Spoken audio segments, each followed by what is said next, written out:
चंदगड मतदारसंघात शरद पवारांच्या पक्षाचं पारडं जड दिसतंय आणि त्यामुळेच इथले नेमकं संभाव्य उमेदवार कोण आहेत हे एकदा पाहूयात आपण। एक नजर टाकूयात आपण की नेमकं इथले संभाव्य उमेदवार कोण आहेत। तर नंदिता बाभुळकर या इथल्या संभाव्य आमदार असण्याची शक्यता आहे। अगदी नंदिता बाभुळकर जे आहेत ते राष्ट्रवादी शरद पवार गटाकडून निवडणूक लढवत आहेत। संभाव्य आमदार ते होऊ शकतात। राजेश पाटील इकडचे विद्यमान आमदार आहेत, अजित पवार गटाकडे ते गेले होते आणि आता राजेश पाटील यांचा इथं पराभव होऊ शकतो अशी सध्या शक्यता दिसते। हे दृश्य आपण बघतोय। नंदिता बाभुळकर या चंदगड मतदारसंघामध्ये शरद पवारांच्या पक्षाकडून निवडणुकीच्या रिंगणात आहेत आणि त्या इथं हा मतदारसंघ जो आहे तो पुन्हा एकदा राखू शकतात असं सध्या तरी दिसतंय। संभाव्य आमदार म्हणून नंदिता बाभुळकर यांचं नाव सध्या पुढे आलेलं आहे। तर राजेश पाटील हे राष्ट्रवादी अजित पवार गटाकडून निवडणूक लढवत आहेत, विद्यमान आमदार आहेत।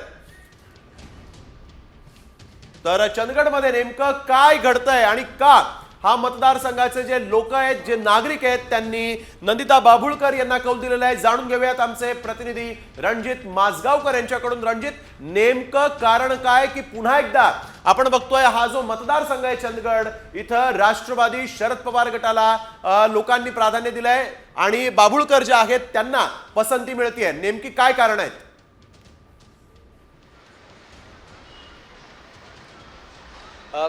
चंदगड मतदारसंघामध्ये खरं तर 3 प्रबळ दावेदार आहेत। यामध्ये पहिले नंदिनी बाभुळकर आहेत, दुसरे राजेश पाटील आहेत जे अजित पवार गटाचे आहेत आणि तिसरे महत्त्वाचे आहेत ते म्हणजे शिवाजी पाटील, हे देवेंद्र फडणवीस यांच्या अतिशय निकटवर्तीय आणि महाराष्ट्रात पहिल्यांदा महायुतीतून बाहेर पडून अपक्ष उमेदवारी जाहीर करणारे हे शिवाजी पाटील आहेत। त्यामुळे या मतदारसंघावर संपूर्ण जिल्ह्याचं नव्हे तर महाराष्ट्राचं लक्ष लागून राहिलं आहे। दुसरी गोष्ट, नंदिता बाभुळकर या परिसरामध्ये सुरुवातीपासून 10 ते 15 वर्ष काम तर करतायत, मात्र त्या बाबासाहेब कुपेकर यांच्या कन्या आहेत। बाबासाहेब कुपेकर हे शरद पवार राष्ट्रवादीचे अतिशय मोठे नेते होते, अनेक वेळा ते आमदार झालेले आहेत आणि त्यांनी आपल्या मतदारसंघावर एक मजबूत पकड निर्माण केली होती।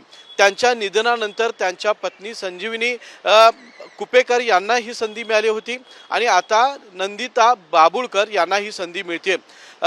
नंदिता बाभुळकर खरं तर या डॉक्टर आहेत आणि संपूर्ण मतदारसंघावर त्यांनी स्वतःची एक पकड निर्माण केलेली आहे। सध्याचे विद्यमान आमदार जे आहेत ते राजेश पाटील, जे पूर्वी राष्ट्रवादी चे होते मात्र अजित पवार गटामध्ये सध्या गेलेले आहेत। शरद पवारांच्या ज्या सभा या मतदारसंघामध्ये झालेल्या आहेत त्यावेळी शरद पवारांनी एकच उल्लेख केला की ज्याला आपण जवळ केलं, कार्यकर्त्यांनी प्रामाणिक कार्यकर्ता म्हणून जवळ केलं, त्यानंच आपल्याला धोका दिलेला आहे आणि याला आता या निवडणुकीमध्ये धडा शिकवा असं वक्तव्य शरद पवारांनी अनेक सभांमध्ये या ठिकाणी केलेलं आहे। त्यामुळं आता शरद पवारांना मानणारा गट, राष्ट्रवादीला मानणारा गट, तसंच काँग्रेस आणि समविचारी पक्ष जे आहेत यांना मानणारा गट आता एकत्र झाला आहे आणि तो राजेश पाटील यांचा पराभव करण्यासाठी सज्ज झाला होता। त्यामुळे आता नंदिता बाभुळकर जे आहेत यांना मोठ्या प्रमाणामध्ये पसंती मिळते आणि संभाव्य आमदार म्हणून त्यांच्याकडे सध्या पाहिलं जात आहे। बिलकुल, नक्कीच आपण बघतोय की आता नंदिता बाभुळकर जे आहेत त्यांच्याकडे संभाव्य आमदार म्हणून पाहिले जाते। रणजित, धन्यवाद आपण दिलेल्या या सविस्तर माहितीसाठी।